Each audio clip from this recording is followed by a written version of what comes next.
or you clicked on the video. We appreciate you. Thank you so much. But now I need you to hit that subscribe button, and I need you to ring that bell so you can get notifications for when we post videos. And I need you to smash that like button. Clearly, I got way too animated, but I need you to smash that like button so we can see how far we can really take this video. We appreciate you. Enjoy the content. Let's talk about this New York Times article that was written back in or just last week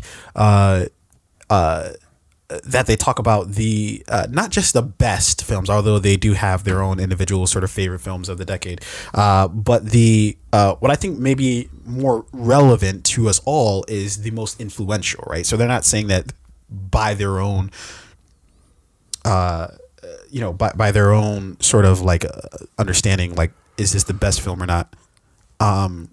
They're talking about what is the most influential, which I think is a more objective sort of question. And that is because there are a lot of films that we love. I mean, my list of best films is going to be different than my list of influential films, right? Because best is so focused on your opinion of what is good and what's bad. Yeah, it's very subjective. Yeah. Influence is something you have to kind of remove your personal opinion from. Yeah. A film that I love, Blade, the first Blade movie was one of my favorite films, right? It's like when I think is I would put that on my best films list. Is that highly influential? Actually, I'd have to object. I think it was extremely influential. That movie may have, I think it said that movie has kind of given way to the MCU that we have now, right? Mm-hmm. But that's just a small example of how you may be able to depart best from influence, right? Mm-hmm. So this New York Times list, it focuses on the 10 most influential films of the decade and 20 other favorites from the two writers who wrote this article. Yeah. So let's start it off with the first film that they list, American Sniper, which came out in 2014. I think it really was an influential film for a number of different reasons. But I would say, to me, I would put this more in a controversial film than a influential, right? You could argue that this is, because prior to this, we got like Zero Dark 30, right? That came out before American Sniper, I do believe. Or you got the Hurt Locker, those type of things. Hurt Locker, Zero Dark 30. Or were those in the 2000s versus the 2010s? I would like to say Hurt Locker maybe, because the Hurt Locker came around the same time as Avatar. I think that was that 2009. Yeah. I would say Zero Dark 30 was this decade. Yeah. So anyways, I think with American Sniper, you get a really sort of like an insight into one of the most deadly American or snipers in history. But this kind of was controversial because depending on where you sit on the political spectrum, you might feel a type of way about this actual film. For instance, if you're pro-gun, you're all like, holy fuck, this dude's a fucking hero. I fucking love this guy. If you're, anti-gun, you're like, this is the worst movie ever made. This guy killed... Like, this guy has like, how much kills did he have? Like 70 or something like that. Yeah, it's a murdering son of a bitch. Exactly. So I guess in that way, they're right. It is influential in that way that it was. It sparked conversation one way or another. So not only did it give way to, I think, a lot of films to follow it, which like follow this perspective of like, what was that movie with Mark Wahlberg? Damn it. Where it was like him and his the last Lone Survivor, right? And then we had the movie with Chris Hemsworth, where it's like about this army soldiers who like eventually went on who were on horseback. I don't remember what that is. Hold on, I'm gonna pull it up right now. Give me 1 second. So, I should know the name of this movie. No, 12 Strong. Okay, I don't remember that one, but yeah. So it was this movie about like 12 Strong, tells the story of like the special forces team who deployed into Afghanistan on 9/11, and they were fighting Taliban, and they eventually had to use like they were fucking on horseback, right? This is the story of these 12 that soldiers. sounded like you said they were fucking on horseback. Maybe they did. Days in the desert. Logistically, that might be an issue. Yeah. But yeah, so Lone Soldier, 12 Strong, and all these movies that followed American Sniper. So it was influential in that way of the films that follow. Sure. But it was also influential in like it started a lot of conversation around. Yeah, and gun reform and yeah, it was very pro-military, right? Well, yeah, and it gave you some insight into like what. So, for instance, I think it was the Iraq War that this guy Chris Kyle, or Navy SEAL Chris Kyle, was that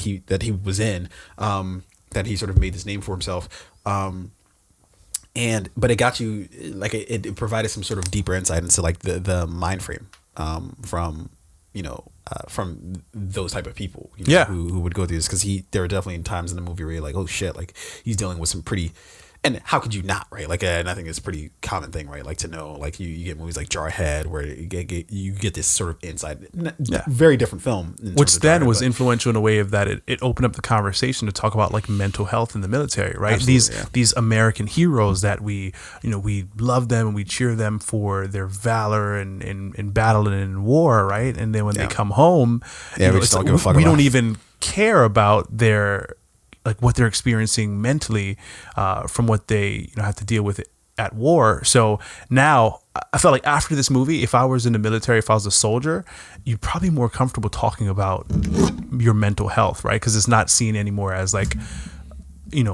oh, you're weak if you're talking about. I still think that there's depressed. a lot of work to do, but there's a lot of work to do. But to start that conversation. Yeah, absolutely. All right, then the next movie that they list is the 2012's The Avengers. Clearly one of the most influential films of the decade for just a number of reasons, but it's the culmination of 4 or 5 movies prior to that, in the Iron Man 1 and 2, as well as the first the Captain America film, Thor, and the lesser, to a lesser extent, Hulk. Or the Incredible Hulk, which started Edward Norton. But this film was the culmination of all that, and then it was the cement. It cemented Marvel as a mainstay in Hollywood. But then, even more than that, it propelled just an amazing assortment. Because if this film would have failed, we wouldn't have gotten the Marvel universe as we know it today. Clearly. Absolutely. So it solidified what was started with that first Iron Man film, and maybe you can even argue the Incredible Hulk film. But it cemented that, that sort of grasp that Marvel sort of had on this sort of shared universe situation that DC tried to replicate to no avail. Yeah, I mean, and that's how influential it was, right? DC saw it and they're like, shit, we've got to emulate this. We've got to get Batman, we got to get Wonder Woman, we got to get Superman, Cyborg, Flash. We've got to put them all in a movie and see if we can do what they did, right? It didn't work out too well. Didn't work. But that's how influential it was, right? Yeah. And what happens, you see a lot of these independent characters, Iron Man, Captain America, Hulk, right? You see all these independent characters do well in their movies. It's kind of scary to bring them all together because it's like, is this going to take away from any of those other films? Is this going to cannibalize any of those other films? And what we saw here with the Avengers is it did not. It just propelled them into greater success, bigger stories. Again, it led to everything we have now from the MCU and what's to come. And what's coming, like 20 more movies. Yeah. And it cemented this whole idea of like, or at least it lent to this whole idea of like, now regularly these films are grossing like well over $1 billion, and it's just like, oh yeah, no, that's big it's thing. not a benchmark anymore. It's like a standard. So yeah. All right. And then we have Blackfish, which actually I didn't watch, so we won't talk about it. But then we have 2011's Bridesmaids. I think appropriately, this film gets a lot of people always talk about the film. It gets a lot of credit. It should, because it was the response to the Judd Apatow sort of you have 40-Year-Old Virgin, then you have Wedding Crashers, which I don't think Apatow directed, but But you have those type of films that were just like these. Even Superbad, right? These like you know young male dominated comedic films, right? And then here comes this fucking gem of Bridesmaids that you're like, oh, is this women trying to do exactly what the guys are doing with all these? And then you fucking sit down and you watch and you're like, yes, that was the funniest shit I've ever seen. It was good. It was fucking hilarious. You have Kristen Wiig, you have Maya Rudolph, you have Annie Jenny, Mumlo. I keep wanting to say Jenny McCarthy because you said it earlier, but Melissa McCarthy, Annie and then Mumlo. Emma or Ellie Kemper. Some of them from things that we've clearly seen before with like SNL. You have Kemper, who was she has her own Kimmy Schmidt, but more known for The Office. And it worked perfectly. It was such a great film. Weirdly enough, I think it was influential in and of itself, but I don't know if it was influential in terms of, I guess maybe influential in terms of continuing their careers, in terms of like everybody was a part of that film pretty much got like an open path to do pretty much anything else that they wanted to do. Melissa McCarthy's career has just been continuous since then. Yeah, and Kristen Wiig. I mean, Kristen Wiig is doing a lot of this movie different things. really opened up the door and for then her. They ended up doing Ghostbusters together. Yeah. So I think it was influential in the way that we looked at like female in film and comedy, right? Where it's but I don't know if it necessarily changed anything in terms of like I can't tell you what came after Bridesmaids that was like the natural like successor to it and continue that torch. Like, so for instance, we talked about the Avengers, right? That ushered a wave of other films that it sort of shaped those type of things. I don't know. Yeah. I don't know what else came out outside of Bridesmaids that sort of continued, like, Judd Apatow year after year, every couple of years he's going to come out with another movie. Will Ferrell every couple of years he's going to come out with another movie. It's like, this is like the natural continuation. I think maybe this didn't open up the way for like several different films to follow, but it showed that you can have a strong, entirely female cast, right? And to have it still be a successful film. And to have them be the lead character in the movie, and it'd be very successful. And these women don't have to play the funny girlfriend or the funny wife or like the sister of like the beautiful lead actress, right? They can be funny, they can be charming, and they can lead the entire film. Absolutely. And then after that, we have a Frozen, 2013's Frozen, which actually the sequel to Frozen 2 just dropped this last month. Bro. So I watched Frozen last Thursday with my daughter for the first time, and before it, I was like, I'd always heard of Elsa and Anna, right? And I was like, and Kristoff and blah blah blah. I was like, it sounds like a fun, cool Disney movie. It's all the hype is apparently real, but I hadn't seen it, so I saw it last Thursday, and the first Frozen movie was fucking good. Yeah, right. It was good. You could watch it tonight. Adult male, no kids. You can watch it tonight, and you'll still be like, "This." Yeah, for some reason, I wouldn't feel guilty because I feel like everybody just talks about the movie, so I wouldn't feel like, "Oh my god, I can't believe I'm watching Frozen by myself and I come from my own home." And Frozen 2 was better. Like, so how was this? I think this movie just inspired. I mean, you look at an entire generation of kids right now. Just even from the soundtrack, right? Like, let it go. Yeah. How many fucking years did that last? Me and my daughter, when we're driving in the car, she'll ask for, she'll be like, "Daddy, put on the Frozen song," and I'll put on that song, and we'll just have a blast. Like, the music was great, the animation was great, the story was great, and I mean, when you look at how a movie like this inspires like young girls, right, and not even just young girls, like young girls and young boys to be able to see young women as like equals and partners and friends, right? And not just like the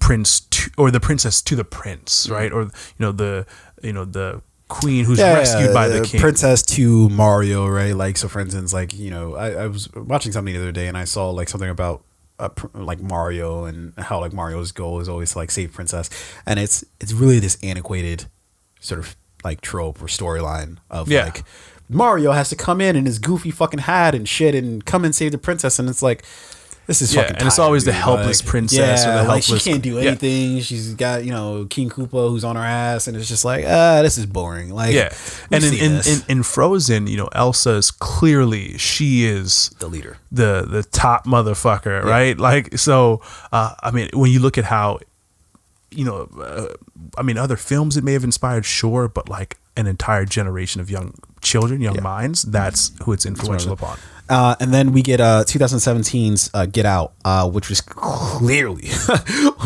a highly influential film in that it, for one, it introduced us to the individual known as Jordan Peele, right? We know him from Key and Peele. We talked about that a little earlier as far as it's reference to the Chappelle Show. And then it gave us sort of this reintroduction to the horror genre, which I will disagree with because I don't think Get Out nor Us is necessarily horror so much as it's thriller. But that's an argument in of itself. I think Get Out's thriller. I do think Us is horror. There was nothing about in a Us. way. Sure. I guess I can see what you mean by that. It's not slasher, but it's not horror. It's not a horror film as in like the actual genre. Yeah, like there's a reason why we call it, like, it's a social commentary that we can look at as horrific, but there's nothing actually like scary about it. So I don't think I can call it a psychological thriller. A lot of motherfuckers, they get stabbed up. No, fair enough, but it wasn't scary. Like I wasn't really scared of anything during it. Like you went to go see it, and you were perfectly fine in the theater. True. Yeah, that's. I don't do scary movies. Exactly. So, but there's no doubt that this film was the ushering in of this new wave. We actually just saw the film Antebellum that is coming out. That is in the vein of this sort of social commentary slash, again. I don't know if you can necessarily call that horror so much as like a thriller, but this social commentary slash thriller slash, psychological, it has a lot of psychological aspects to it. And there's no doubt that after, given the current state of where we are, especially here in America, that these social commentaries are both welcomed as well as kind of needed, and I think that Get Out was such a in your face. I'm not trying to mince words about what I'm trying to drive across here. I'm going to be specific about it. Yeah, you know what this unapologetic is. about it. That's what it is. And then it was influential in the sense that now the term sunken place is a very common phrase that's used. In our zeitgeist, as you will. Yeah.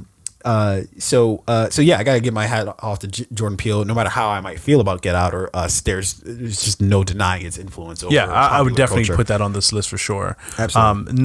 The next film we have here on this list is going to be The Hunger Games: Catching Fire, which is released in 2013. This movie is starring Jennifer Lawrence as Katniss Everdeen. Obviously, The Hunger Games was the book series turned film.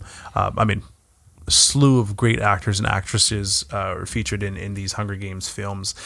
Catching Fire, to be honest, I don't remember this particular film because there were 3 Hunger Games movies, right? There was the Hunger Games. It was like the Catching Fire and then Mockingbird, Mockingjay. I don't know, something.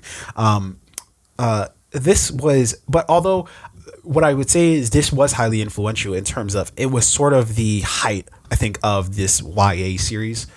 Where you had the Maze Runner.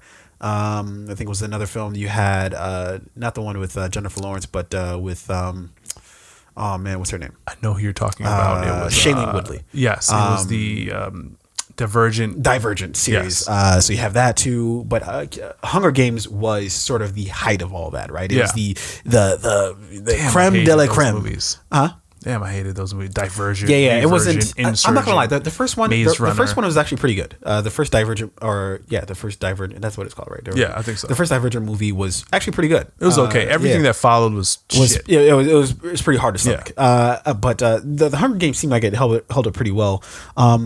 Again, I don't really remember too much from it, but I do remember liking it when I watched it. I love that. It was the whistle thing, yeah, and then the I volunteer myself for tribute. Yeah, and that became a cultural thing.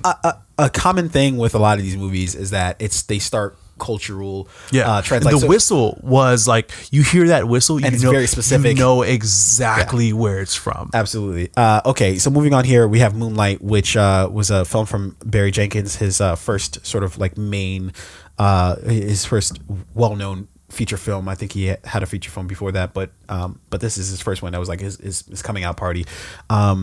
Very, very, very influential, this film, because it dealt with a topic that makes a lot of people, especially those in the Black community, deeply uncomfortable. And I think that's where it was most influential, right? In absolutely. Black community Started so many conversations. Black men being able to talk about homosexuality, to be able to like accept it, to be able to come to terms with it. Like, it is a real thing. It is not just something reserved for people outside of the Black community. It's very prominent within the Black community.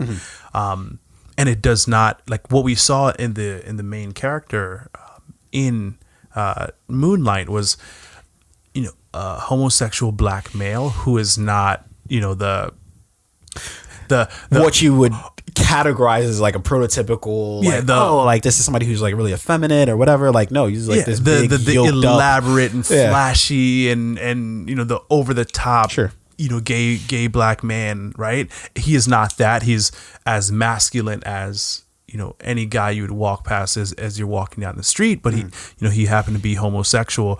This film was well written. The acting was incredible. It was hard not to like this movie, even if you were uncomfortable with the sexuality of the characters. It was hard not to like this movie. No, but I think that was the whole point. I think that's why it was such an influential film, was because it's an undeniable film, regardless of how you might feel about any aspect of it, which is hard to reconcile as a person. That's exactly what you want a movie to do.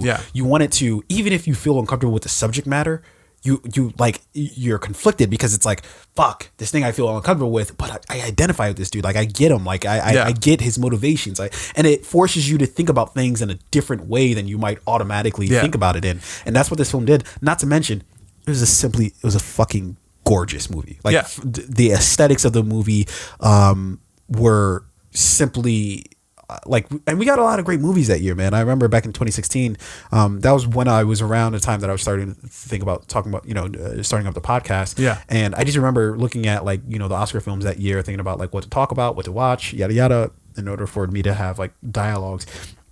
I remember we got La La Land that year, which was from Damien Chazelle, which was a great film in and of itself. But I remember looking at Moonlight, like, that's just a fucking gorgeous film. Like, that's just a beautiful movie. So I mean, cinematography was great. I think the music in this movie was great. Again, the acting and the casting was phenomenal. One of the things that I think really makes this film influential is like the fact that it forced you to have conversations, right? And honest conversations with people.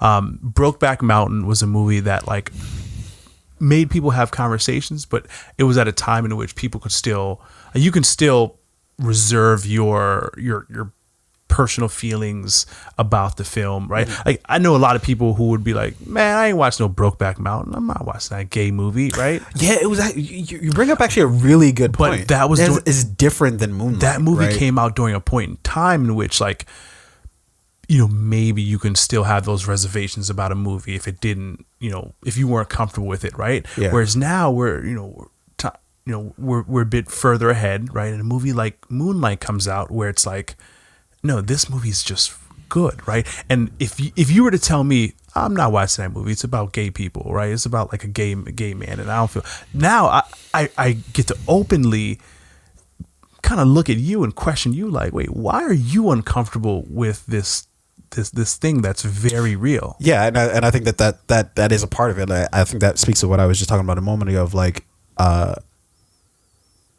this film, like, on its own is a fantastic film. And thinking back to Brokeback Mountain, I can't remember. It's been so long since I've seen it. I can't really remember whether I really thought it was a good movie in and of itself. I just remember its reputation preceded it, meaning that everybody talked about it because it's like, oh man, here's the movie about two gay guys, or two guys discovering that they're gay, and that was like the main attraction. This film, that was sort of a main attraction of it, but it wasn't the only thing. In this film, there's just so much. Like, so for instance, we're looking at a picture right now of what's his name? Damn. Yeah. Well, I feel horrible for forgetting his name. He just got cast as the new Blade. Yeah. He was in Green Book. Damn, forget his name. But we're looking at a picture of him right now. Looking at his relationship with the main character in the film, it was this thing where it's like it's something that's fucking Marshall Ali. It's something that's so relatable and so like it just hits you in the gut, you know, which is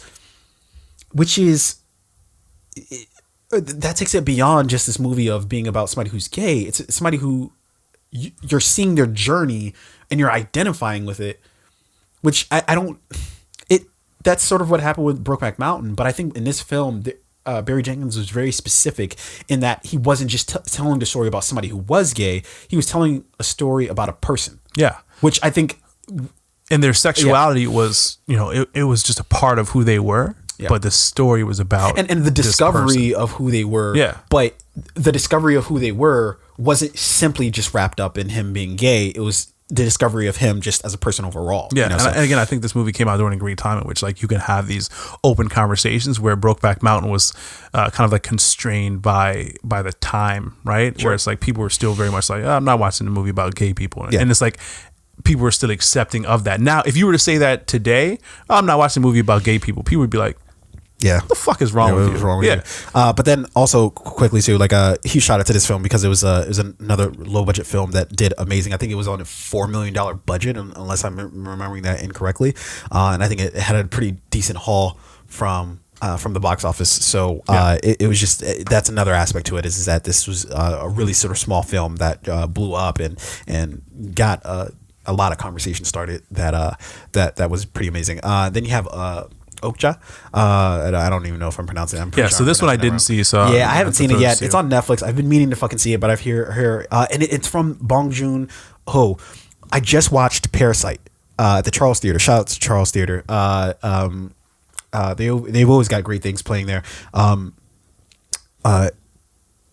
Just watched Parasite. Hands down, probably the most interesting film I've watched this year. Wow. Okay. Hands down. Like it's not even. It's this year's Roma. Yeah. Ooh. Yeah, okay. It's this year's Roma, where it's just like, yo, this is different. Like this hit me differently than like, even if you don't necessarily. There's just no way I think you watch this movie where you're just like, nah, like, holy shit, like this is like an interesting thing. This is more interesting than anything I've seen this year. But anyways, this is the same director, Bong Joon-ho, who created this film. I didn't see it, but I've heard so many different things about it. It actually has inspired me to potentially watch this movie. But one of the most, if not the most influential film that they're, I think, positing here is Star Wars: The Force Awakens, which came out in 2015. It's the continuation of the Star Wars franchise, which everybody was looking forward to after what some would deem as the debacle that was the prequels from the early 2000s. I'm a little more lenient on the prequels. I'm not this like diehard, Star Wars fan. I'm like, oh my god, those prequels are the worst thing. I liked all of them. Was Phantom Menace not that great? Sure. Was Attack of the Clones not that great? Sure. Was the Revenge of the Sith not that great? I don't know if I can agree with that. I think that was actually a pretty great film. There was certain mechanical issues with it, clearly. Yeah. But I think overall, I have a very fond memory of that film. Yeah. With whatever objections. It didn't do any of those. To me, not being like a super diehard fan, it didn't do a disservice to the Star Wars franchise. The problem is, man, I think some of these people are just too close to the thing, right? So you have some people who are super diehard fans of either DC or Marvel, and then when the film comes out, they're like, "Oh my god, this isn't sticking true to like what I know this thing as." It's like what we saw with like Game of Thrones, where people are like, "Oh my god, yes, season 8 is terrible, it's horrible, it's horrible." Yeah. It's like no, like you're too close to it. It was good. Like let it go. Pull yourself back a little bit, and you realize like, hey, this is good. Maybe I didn't get everything I wanted, but it was still really good. Yeah. So what we saw with The Force Awakens was the introduction of John Boyega, as well as Daisy Ridley, who plays Rey in this film. What I really like about this film, again, it changed. it both introduces new characters and kind of opened us up to the more expansive Star Wars universe, right? We've got a black stormtrooper, which a lot of people were not very excited to see. Curious. Which is crazy because it's like, although I guess because of what they set up with the clone army of the stormtroopers, it's like they were clones of Boba Fett or Jango Fett, whichever one it was. So that I could kind of understand, but also it's not like stormtroopers really ever remove their helmets. Like, why do you really care? Again, it's like one of those things where it's like, you caring so much says more about you than anything else, right? Yeah. But John Boyega, phenomenal addition to the Star Wars universe.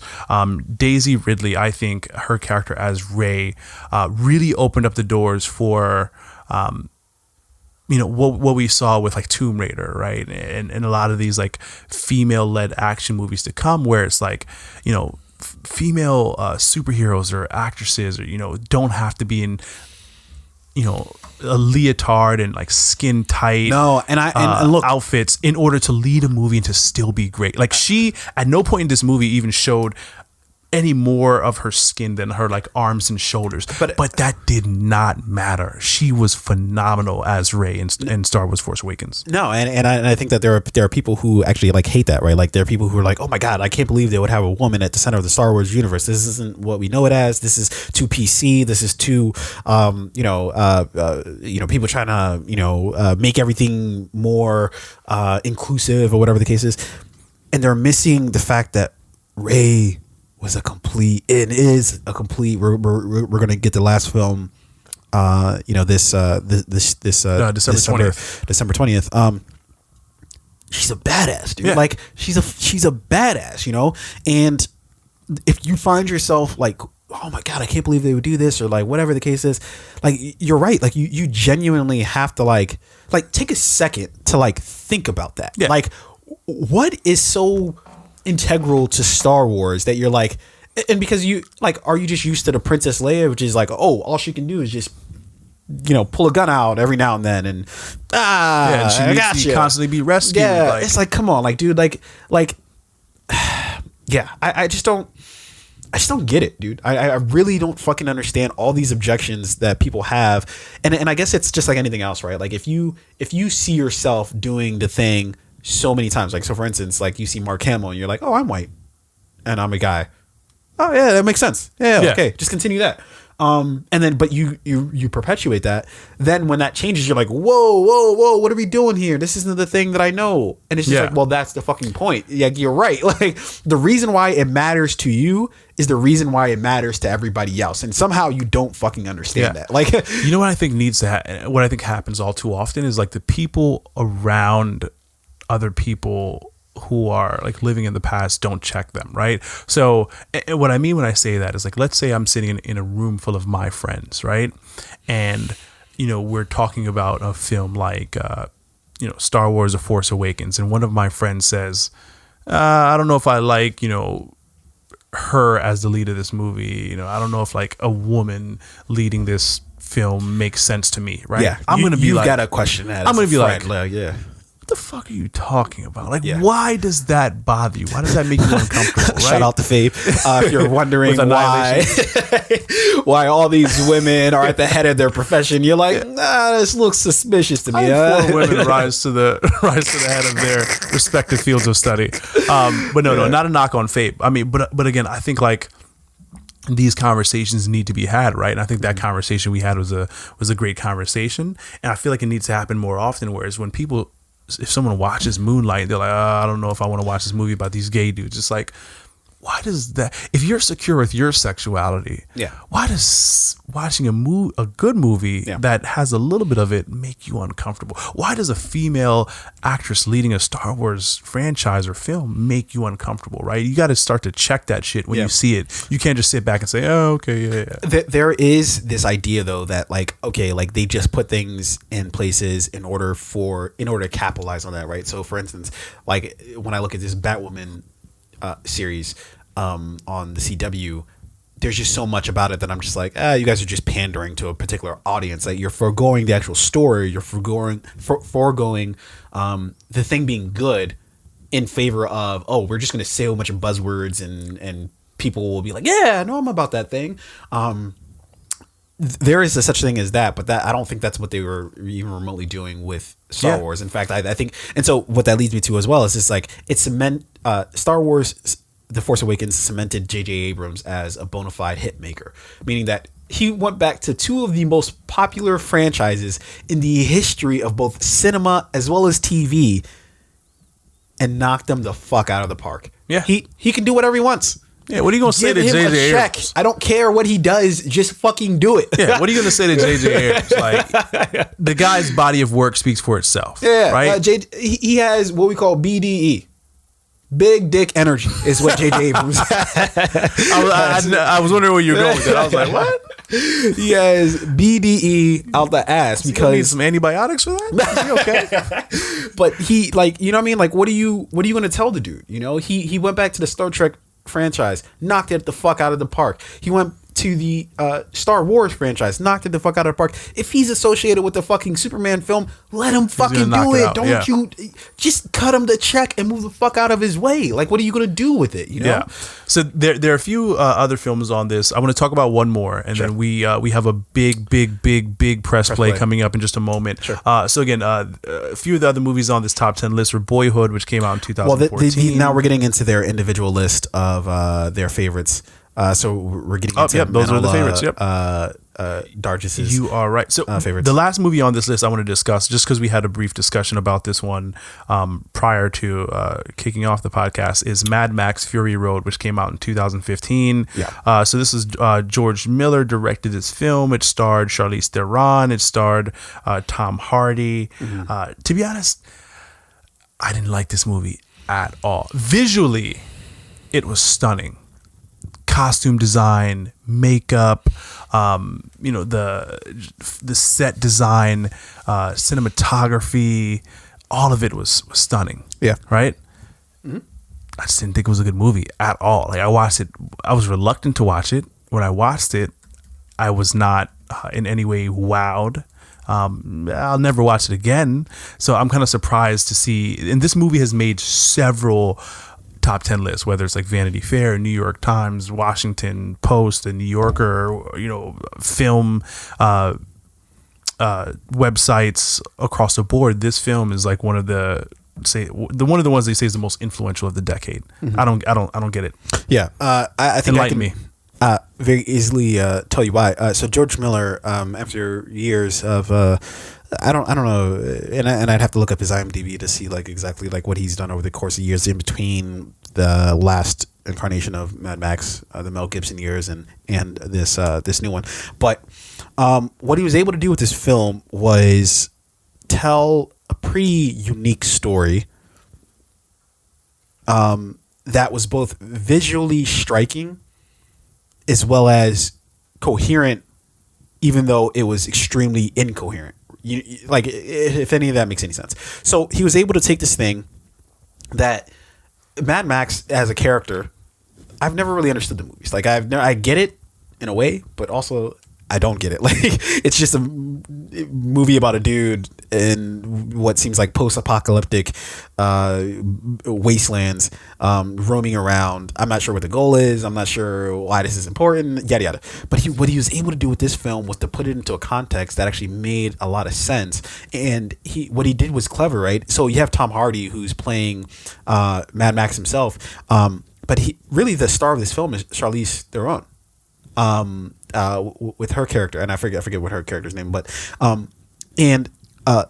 that whole dynamic between them in terms of what their goals were, they were basically trying to get these women to safety so that they could have babies and not let I think they were going to either kill the babies or maybe they were just going to make I don't know, I forget what exactly they were going to do with the babies, but my overarching thing is that this really gorgeous visually striking film was also a coherent film, which I think is hard to do to like balance that dynamic, because usually if you go ask like a Zack Snyder, you can make the movie look fantastic, right? Yeah. But it's hard to make it make sense, right? Which is, I think, what Zack Snyder has a hard time doing sometimes, is they look gorgeous. Batman vs Superman, gorgeous film. Yeah, but wouldn't like Did it make sense? Blade Runner 2049 be a better version of this in terms of a film that is visually stunning? Like you could watch Blade Runner 2049 I think on they're mute. different. They're different. Blade Runner 2049, and the story was coherent. Though. Yeah, It was a great story. Blade Runner 100%. Except for Harrison Ford being able to fight off three men in their early 20s. Yeah, no, 100%. I think we can definitely agree on that. So what I would say to that is it was a different story, meaning that this was an action film. Yeah. 2049 wasn't. I think there was a lot of action in 2049. No, there was a lot of action in it. And I wouldn't even say there was a lot of action. There was action in it, but I don't think that was not one of the main tempos of that film. It was a very cerebral film, and it was a film that made you be patient, you know? Yeah. This film was just balls to the wall from the fucking first frame to the last frame. It's just something's always fucking happening in this film, and it's always constantly, and it's tough to, and that's what I thought was really unique in this film as well. It's tough. The best pacing I've ever seen in a film, and again, I'd have to go back and do my homework on this, but the best one that I know of that was just like the pacing in this is insane is The Dark Knight, which is from the first frame to the last frame, that ball is rolling. And you have like several different movies in one, and it's hard to tie all that together in this like really sort of like elaborate way, but to make it make sense. That's what I think Fury Road did. Because even going into it, I was thinking kind of the same thing you were, which is like, I see the commercials for it. It looks kind of weird. And everybody's hyping it up. Like, oh my God, this film's fucking amazing. And usually those films, I'm like, man, fuck this shit. Like, I personally just don't want to like it because everybody else is hyping it up. After watching this film for the first time, I was like, that was amazing. I can't really speak to whatever the fucking critics say about it, but all I know is that I came away with it like, that was amazing. Yeah. What I just watched was great. I know you don't feel the same way, but it is what it is. Yeah. It was all right. I thought Charlize Theron's makeup in this film was great. Yeah. Okay. So we are going to move on to, of course, our last topic. Or actually, before I even get to that, hey, in the comment section below, talk to us about what films you think were influential for the 2010s. Yeah, we'd love to discuss that on the next episode.